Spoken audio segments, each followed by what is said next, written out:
नमस्कार, आप देख रहे हैं इंडिया वॉइस। मैं हूं आपके साथ जूही सिंह और मुख्यमंत्री पुष्कर सिंह धामी लाइव आ रहे हैं। क्या कुछ कह रहे हैं, आइए सुनाते हैं आपको। निश्चित रूप से हम सभी को सामाजिक जीवन में नवीन आयाम स्थापित करने के लिए आगे बढ़ने के लगातार ऊर्जा प्रदान करता है। अटल संकल्प और अंत्योदय के लक्ष्य से परिपूर्ण आपका राजनीति सभी को हम सभी को प्रेरणा प्रदान करता है। अभी लेफ्टिनेंट जनरल रघु जी बहुत सारी योजनाओं के बारे में यहाँ से बता रहे थे। मुझे भी समय समय पर डीआरओ के साथ समन्वय स्थापित करते हैं, संवाद करते हैं और बहुत सारी योजनाओं के बारे में आपसे चर्चा भी करते हैं। डीआरओ देश के सामरिक परिदृश्य में महत्वपूर्ण योगदान करता रहा है, क्योंकि मानव सभ्यता की यात्रा के लिए सड़कों का निर्माण हुआ अत्यंत महत्वपूर्ण होता है। और विशेषकर से हमारे जैसे जो सीमावर्ती राज्य हैं, एक महत्वाकांक्षी परियोजना प्रारंभ करना और उसे समय पर पूरा करना डीआरओ के लिए एक सामान्य बात बन चुकी है। डीआरओ का काम सिर्फ सड़कें बनाकर एक जगह को दूसरी जगह से जोड़ना भर नहीं है, बल्कि अपने कार्यों से लोगों के दिलों को जोड़ना भी है। मेरा मानना है कि निर्माण ऐसा होना चाहिए जो जनता के लिए, जनता के द्वारा ऐसी भावना से प्रेरित हो।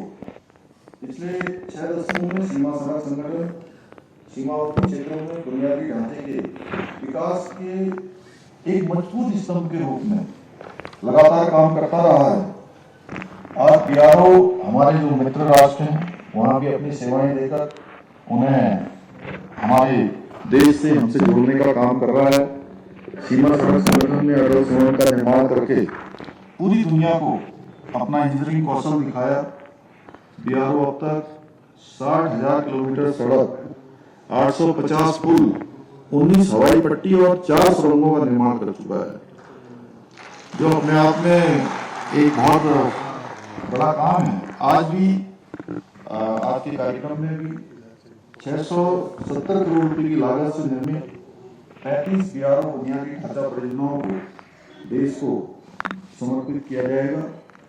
मुझे बताया गया कि सितंबर 2023 में डीआरओ ने 90 बुनियादी ढांचा परियोजनाएं देश को समर्पित की थी, जिसमें 2023 में कुल 125 परियोजनाएं बनाकर डीआरओ ने नया कीर्तिमान स्थापित किया। इसके लिए मैं आज रक्षा मंत्री जी जिनके निर्देशन में पूरा डीआरओ काम करता है और डीआरओ की पूरी टीम डीजी डीआर समेत सभी को अपनी ओर से बहुत बधाई देता हूँ, शुभकामनाएं देता हूँ। आज पूरे देश के अंदर हमारे प्रधानमंत्री जी के नेतृत्व में सड़कों का जाल बिछाया जा रहा है। उत्तराखंड के अंदर अगर हम बात करें तो जिस प्रकार से 4 धाम और बेहतर सड़क परियोजनाएं पूरी हो रही और पूरी होकर आज पूरे देश के लिए आने वाले प्रत्येक यहाँ पर्यटक को, श्रद्धालु को जो सुविधा प्रदान हो रही है वो हम सबके समक्ष है। उसी प्रकार से भारत वाला प्रोजेक्ट, अभी कैलाश मानसरोवर की बात रघु जी यहाँ से कर रहे थे और उस पर काम हो रहा है। यहीं से सिमली, ग्वालियर और जौलजीबी तक का मार्ग वह भी तेजी से निर्माण उसका हो रहा है। अटक से लेकर कटक, कश्मीर से कन्याकुमारी तक रोड कनेक्टिविटी का विस्तार होने से यातायात सुगम हुआ है। उत्तराखंड में भी छोटा स्टेट होने के बावजूद 21 हाईवे और 69 स्टेट हाईवे हैं और प्रदेश में सड़कों की जो दशा है पहले से अद्भुत रूप से उसमें सुधार हुआ है। बहुत सारे यात्री जो पहले भी यहाँ आते रहे और अब जब आते हैं तो जो अंतर है, जो फर्क है, वो जब भी हम कभी बाहर जाते हैं तो जरूर हमसे चर्चा करते हैं कि अब बद्रीनाथ जाना कितना आसान हो गया, कितना कम समय लगता है, या ऋषिकेश से चलते हैं तो बद्रीनाथ का सफर का पूरा हो गया, पता ही नहीं लगता है। इसी प्रकार से भारत माला योजना के तहत उत्तराखंड में 5 महत्वपूर्ण योजनाएं चल रही हैं। ऑल वेदर रोड प्रोजेक्टों से 4 धाम, बद्रीनाथ, केदारनाथ, गंगोत्री यमुनोत्री की यात्राएं लगातार सुगम हो रही है। आज देश में 38 किलोमीटर सड़क का निर्माण प्रतिदिन होना यह दर्शाता है कि किस तरह देश में रोड कनेक्टिविटी को मजबूत किया जा रहा है। यदि मैं उत्तराखंड की बात करूं तो हम भी प्रतिदिन 4 किलोमीटर से अधिक सड़क का निर्माण कर रहे हैं, जबकि पहले जो सड़कों की हालत थी, कितनी खस्ताहाल थी, ये किसी से छिपी हुई नहीं है। भाई बहनों, आदरणीय प्रधानमंत्री जी से प्रेरणा लेकर उनके मार्गदर्शन में उत्तराखंड के विकास के नए युग का सूत्रपात हो रहा है और जो उन्होंने हमारे राज्य पर, हम सब पर विश्वास किया है, इस विश्वास को अवश्य ही हम साकार करेंगे, ऐसा मुझे पूरा विश्वास है। इसके लिए हमारी पूरी सरकार, उत्तराखंड की देशभर जनता का सहयोग और आशीर्वाद लेकर पूरे मनोबल के साथ हम काम कर रहे हैं। हमने ऐसे अनेक मुद्दों का निस्तारण किया जिनमें उनकी सरकारों ने जिन तरफ ध्यान नहीं दिया, उस तरफ भी हम काम करने का प्रयास कर रहे हैं।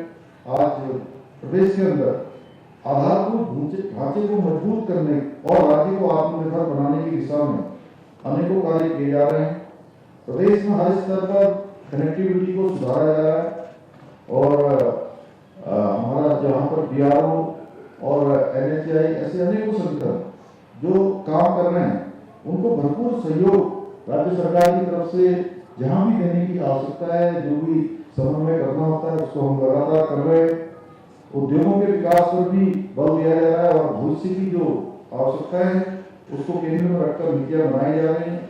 हमारे शहर भी अब तेजी से आर्थिक गतिविधियों का केंद्र बन रहे हैं। इसके दृष्टिगत हम निरंतर अपने शहरों के जो भविष्य में आने वाली चुनौतियां हैं उनके अनुरूप तैयार कर रहे हैं और यही जोशीमठ का स्थान ये एक बड़ा केंद्र है और आने वाले समय में इसके आसपास पूरा ये क्षेत्र है जो चारधाम ऑल वेदर से जुड़ता है।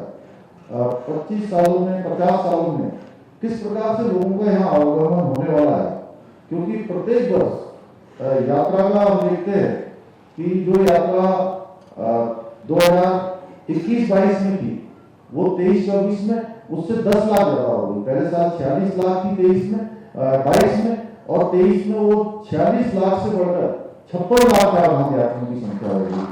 और इस प्रकार से हर क्षेत्र में, चाहे कांवड़ यात्रा हो या आने वाले हमारे पर्यटक हो, देश विदेशों के जो श्रद्धालु हो, हर साल उनकी संख्या बढ़ रही है।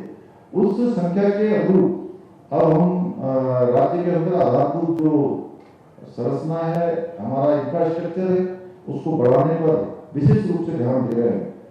आज युवा उत्तराखंड अब एक नए जोश और एक नई उमंग के साथ निरंतर आगे बढ़ रहा है और हम उत्तराखंड को देश का श्रेष्ठ राज्य बनाने के लिए जो हमारा विकल्प नहीं संकल्प है उसको लेकर निरंतर आगे बढ़ रहे हैं।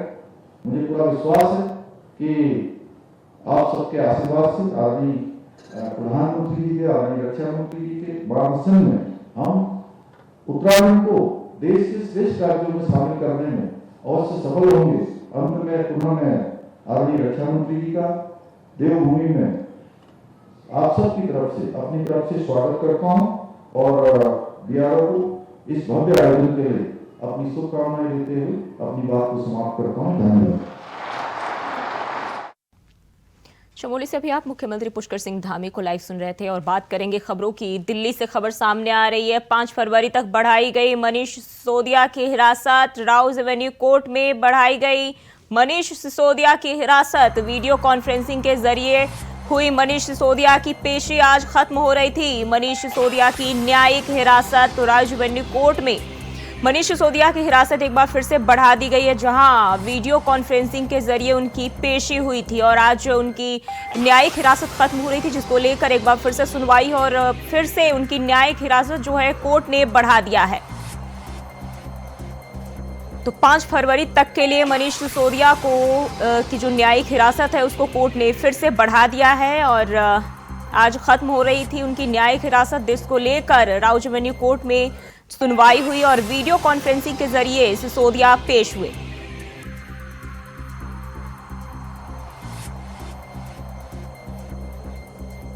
तो दिल्ली से हम जानकारी आपके साथ साझा कर रहे हैं। 5 फरवरी तक के लिए मनीष सिसोदिया की न्यायिक हिरासत बढ़ा दी गई है। राउज एवेन्यू कोर्ट में वीडियो कॉन्फ्रेंसिंग के जरिए उनकी पेशी हुई और एक बार फिर से कोर्ट से झटका लगा है सिसोदिया को।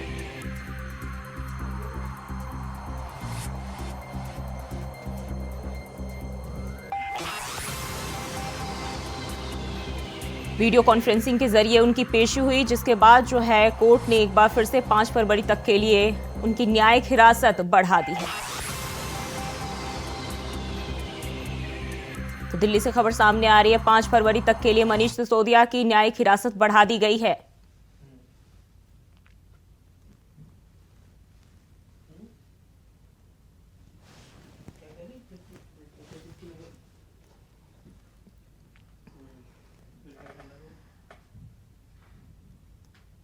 दिल्ली राउज एवेन्यू कोर्ट में मनीष सिसोदिया की हिरासत बढ़ाई गई है। 5 फरवरी तक के लिए उनकी न्यायिक हिरासत को एक बार फिर से कोर्ट ने बढ़ा दिया है। वीडियो कॉन्फ्रेंसिंग के जरिए मनीष सिसोदिया कोर्ट में पेश हुए थे।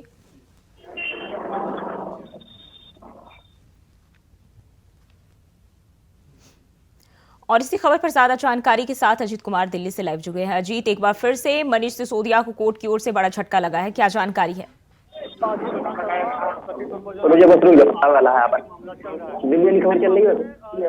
मुख्यमंत्री मनीष सिसोदिया है वो बीते फरवरी से मैं कहूँ तो तिहाड़ जेल में बंद है और आबकारी घोटाले को लेकर के वो उन पर आरोप लगा है, जिसमें आज उनकी जो न्यायिक हिरासत है वो खत्म हो रही थी, जिसके बाद उन्हें वीडियो कॉन्फ्रेंसिंग के माध्यम से पेश किया गया था। और सुनवाई के दौरान उनकी जो न्यायिक हिरासत है वो 5 फरवरी तक के लिए बढ़ा दी गई है। तो ये कहा जा सकता है कि आने वाले 5 फरवरी तक उन्हें फिर से एक बार जो न्यायिक हिरासत में ही रहना पड़ेगा, यानी कि जो दिल्ली के तिहाड़ जेल में उन्हें रहना पड़ेगा। जी, वीडियो कॉन्फ्रेंसिंग के जरिए जो है पेश होने की वजह से खबर ये भी है कि कोर्ट ने जो है अधिकारियों को फटकार लगाई है। क्या वजह है, क्यों वीडियो कॉन्फ्रेंसिंग के जरिए उन्हें पेश किया गया? देखिए, वीडियो कॉन्फ्रेंसिंग के माध्यम जरिए पेश किया गया था, जिसकी वजह से जो कोर्ट ने जो जेल प्रशासन को फटकार लगाई है, क्योंकि जब पूर्व उप मुख्यमंत्री मनीष सिसोदिया के सामने 2 विकल्प रखे गए थे कि या तो वो वीडियो कॉन्फ्रेंसिंग के माध्यम से पेश हो या फिर वो फिजिकल तौर पर भी पेश हो सकते हैं। तो जो मनीष सिसोदिया उन्होंने फिजिकल तौर पर पेश होने को कहा था, जिसके बाद लेकिन उन्हें वीडियो कॉन्फ्रेंसिंग के माध्यम से पेश किया गया और इस बाबत कोर्ट ने फटकार लगाई कि उन्हें ऐसा कोई भी मेल या ऐसी कोई जानकारी प्राप्त नहीं हुई कि उन्हें कि वीडियो कॉन्फ्रेंसिंग के माध्यम से पेश किया जाएगा, जिसकी वजह से कोर्ट ने जेल प्रशासन को फटकार लगाई है। जी अजीत, कोर्ट की तरफ से और क्या हिदायत दी गई है मनीष सिसोदिया को लेकर? फिर कोर्ट की तरफ से हिदायत, जैसा कि पहले भी हिदायत दी गई थी कि इस मामले का जल्द से जल्द निपटारा किया जाए, क्योंकि लंबा समय हो चुका है और अभी तक इस मामले में कोई भी जो सुनवाई लगातार चली रही है और लगातार जो मनीष सिसोदिया की न्यायिक हिरासत वो बढ़ती जा रही है। लेकिन अभी तक जो जांच है, जांच में कोई ऐसे पुख्ता जो सबूत है वो फिलहाल कहीं ना कहीं एजेंसी को नहीं मिल पा रहे हैं, जिसकी वजह से जल्द इस मामले का निपटारा करने के लिए पहले भी एजेंसी को फटकार लगाई गई थी। और आज जब उन्हें वीडियो कॉन्फ्रेंसिंग के माध्यम से पेश किया गया तो कहीं ना कहीं वो एक और हुआ कि क्योंकि जब उन्हें फिजिकल तौर पर उन्होंने अपनी इच्छा जताई तो आखिरकार वीडियो कॉन्फ्रेंसिंग के माध्यम से पेश क्यों किया गया और अगर ऐसा था तो उन्हें जानकारी क्यों नहीं दी गई। तो इसी को लेकर के कोर्ट ने फटकार लगाई है। जी, क्या लगता है अगली सुनवाई इसकी कब होगी, और अगर वो पेश होते हैं तो क्या अगली बार भी वो वीडियो कॉन्फ्रेंसिंग के जरिए होंगे पेश? देखिए, अगली सुनवाई 5 फरवरी को होनी है। देखना फिलहाल ये होगा क्योंकि जिस तरीके से मनीष सिसोदिया ने फिजिकल तौर पर पेश होने की इच्छा जताई तो निश्चित तौर पर कहा जा सकता है कि आने वाले समय में उन्हें अब फिजिकल तौर पर ही पेश किया जाएगा। लेकिन अभी कह पाना ये शायद जल्दबाजी होगा। तो देखना ये होगा कि आने वाली 5 फरवरी को जब दोबारा से दिल्ली के राउज एवेन्यू कोर्ट में इस मामले को लेकर के सुनवाई होगी तो उन्हें क्या वीडियो कॉन्फ्रेंसिंग के माध्यम से पेश किया जाता है या फिर एक बार फिर से फिजिकल तौर पर ही उन्हें लाया जाएगा। जी अजीत, बहुत बहुत धन्यवाद आपका तमाम जानकारी के लिए।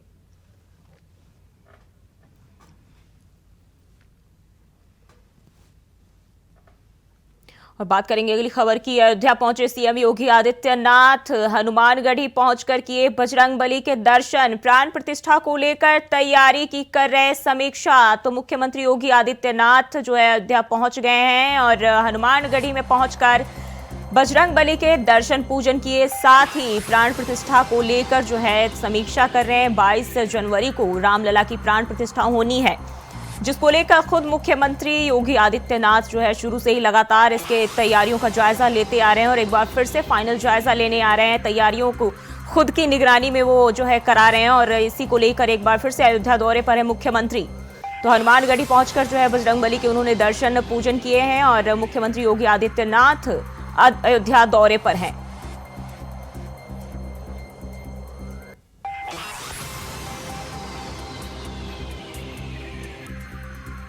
तो प्राण प्रतिष्ठा को लेकर तैयारियों की समीक्षा कर रहे हैं और श्री राम नगरी मुख्यमंत्री योगी आदित्यनाथ पहुंच चुके हैं, जहां हनुमानगढ़ी में बजरंगबली के दर्शन पूजन किए और इस दौरान जो अधिकारियों के साथ भी बातचीत करेंगे सुरक्षा व्यवस्था को लेकर।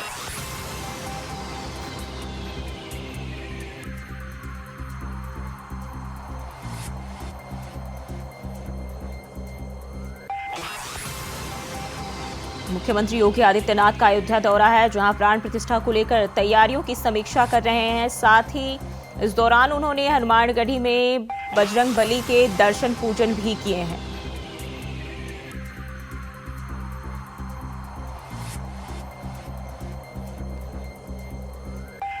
बाईस जनवरी को श्री रामलला की मूर्ति की प्रतिमा का जो है स्थापना होना है और प्राण प्रतिष्ठा को लेकर जो है तमाम तरह की तैयारियां की जा रही है, जिसको लेकर एक बार फिर से सूबे के मुख्यमंत्री योगी आदित्यनाथ अयोध्या दौरे पर हैं और तमाम तरह की तैयारियों का जायजा लेने पहुंचे हैं।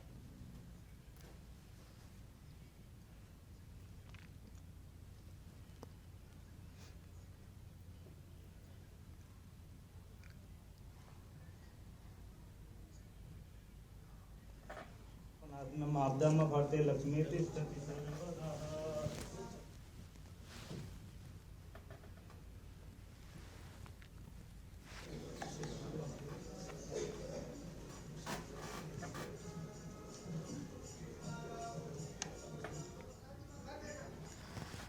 तो सीएम योगी आदित्यनाथ अयोध्या दौरे पर हैं और इस दौरान प्राण प्रतिष्ठा को लेकर तैयारियों की समीक्षा कर रहे हैं। तो श्री राम की नगरी में जो है मुख्यमंत्री योगी आदित्यनाथ पधारे और अब जो है प्राण प्रतिष्ठा को लेकर खुद उसका जायजा लेंगे, तैयारियों का जायजा लेंगे।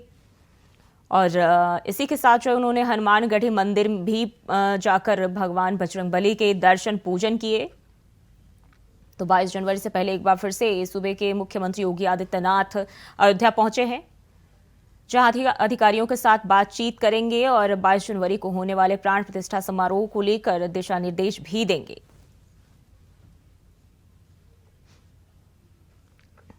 तो मुख्यमंत्री योगी आदित्यनाथ का अयोध्या दौरा है और हनुमानगढ़ी मंदिर पहुंचकर उन्होंने बजरंगबली के दर्शन पूजन किए हैं। साथ ही प्राण प्रतिष्ठा को लेकर तैयारियों का जायजा ले रहे हैं।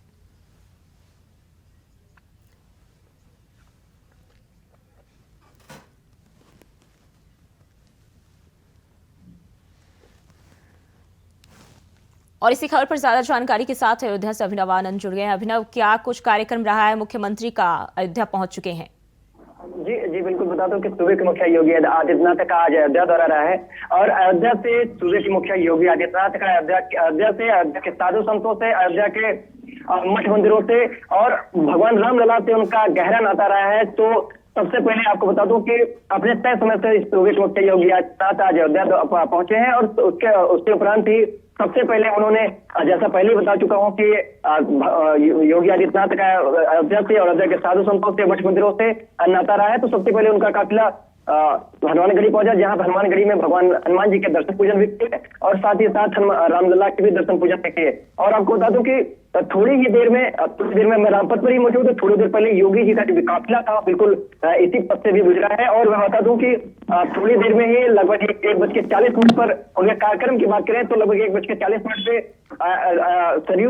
सरयू सोलर बोट का शुभारंभ भी करेंगे कच्चे घाट से और साथ ही साथ पर्यटन विभाग हो या नगर निगम द्वारा टेंट सिटी बनाई के उसका भी निरीक्षण करेंगे और लगभग 2:15 पर योगी आदित्यनाथ अयोध्या के साधु संतों से सुरक्षा बैठक भी करेंगे। जी, प्राण प्रतिष्ठा को लेकर जो है इसकी तैयारियों का जायजा भी लेंगे। ये कब से ले सकते हैं और क्या लगता है अधिकारियों को किस तरह के दिशा निर्देश इस दौरान दिए जा सकते हैं? देखिए ये ऐसा इतना बड़ा इवेंट है, ये ऐतिहासिक कार्यक्रम होना है चूंकि भगवान राम आ रहे हैं, ऐसा स्लोगन चलाया जा रहा है। तो लोग बिल्कुल जो राम राज की जैसी परिकल्पना जैसी रही है बिल्कुल अब साकार होती नजर आ रही है। और तो इतना बड़ा इवेंट है, ऐसे में चाहे वो डिप्टी सीएम हो, कैबिनेट मंत्री हो या स्वयं योगी आदित्यनाथ जो कि उत्तर प्रदेश के मुख्यमंत्री हैं, वो दौरे पे दौरे अयोध्या का जो दौरा है दौरे पे दौरे किया जा रहा है। क्योंकि बड़ा इवेंट है, इसमें किसी प्रकार की असुविधा या परेशानी राम भक्तों को ना हो, कार्यक्रम को में किसी प्रकार की असुविधा ना हो, कार्यक्रम को बिल्कुल सफल बनाया जाए, इसलिए बिल्कुल दौरे बदौरे स्वयं योगी आदित्यनाथ भी कर रहे हैं। और बता दें, सुरक्षा की बात करें तो उत्तर प्रदेश यूपी एटीएफ के कमांडो ने इस अयोध्या की जो सुरक्षा की जो गारंटी थी, बिल्कुल अपनी जिम्मेदारी अपने कंधों पर ले ली है। इसके साथ ही साथ जिला प्रशासन बिल्कुल मुस्तैद नजर आ रहा है। जी, तैयारियों की बात कर ले तो काफी समय से जो है तैयारियां की जा रही थी और प्राण प्रतिष्ठा में भी बहुत ही कम समय बचा है और खुद मुख्यमंत्री जो है इसकी शुरुआत से ही लगातार निगरानी करते आ रहे थे। तो अब तक जो है इसके अंतिम रूप में कितनी जो है कमी रह गई है और क्या कुछ अब भी बाकी है तैयारियों में? बता दूं कि जैसा प्राण प्रतिष्ठा की बात करें तो आज चौथा दिन है महाअनुष्ठान का। आज चौथे दिन में भगवान हनुमान जी और भगवान रामलला को उनका जो अस्थायी जो मंदिर था उसको बंद कर दिया गया है और जो अब जिस मंदिर परिसर में भगवान राम को विस्थापित भी किया गया है। और आपको बता दूं कि आज औषधा और केशराधिकार और गीता करके ये कुंडली में अग्नि। जी, अभी मुख्यमंत्री के साथ साथ और कौन कौन से लोग वहां शामिल हैं? आपको बता दूं कि मुख्यमंत्री योगी आदित्यनाथ के साथ उनके प्रमुख सचिव और साथ ही साथ कैबिनेट दफ्तर के जो भी मंत्री रहे हैं बिल्कुल उनके साथ में है। जो और तीर्थ जो भारतीय जनता पार्टी के शीर्ष नेतृत्व कर रहे नेता है वो लोग भी उनके साथ में है। जिला प्रशासन भी लगी हुई है। जी, अभी अगर बात कर ले लोगों की तो ये प्राण प्रतिष्ठा से पहले जो है सीएम योगी आदित्यनाथ का दौरा है और तैयारियां भी लगभग अपने अंतिम चरण में है। लोगों में कैसा माहौल देखा जा रहा है? बिल्कुल आपको बता दो कि आज से पूरे अयोध्या की जो सीमाएं हैं बिल्कुल आज से बिल्कुल सील कर दी जाएंगी, क्योंकि अयोध्या में जो लोकल निवासी हैं वो अपने आधार कार्ड के जरिए ही बिल्कुल एंट्री पा सकेंगे और बाहरी गाड़ियों का जो प्रवेश होगा बिल्कुल वर्जित कर दिया गया है। और साथ ही साथ आपको ये बता दूं कि जिला प्रशासन बिल्कुल पूरी तरह मुस्तैद नजर आ रहा है। पूरे अयोध्या को सील कर दिया गया है। जगह जगह पर पुलिस कर्मी लगाए गए हैं। जगह जगह पर जो भी कमांडो लगाए गए हैं। तमाम तरह की जो लोकल इंटेलिजेंस यहाँ की है, बिल्कुल खुफिया जो विभाग है वो बिल्कुल सक्रिय नजर आ रहा है। जी अभिनव, बहुत बहुत शुक्रिया आपका तमाम जानकारी के लिए। और फिलहाल के लिए बुलेटिन में बस इतना ही। खबरों के लिए बने रहिए इंडिया वॉइस के साथ।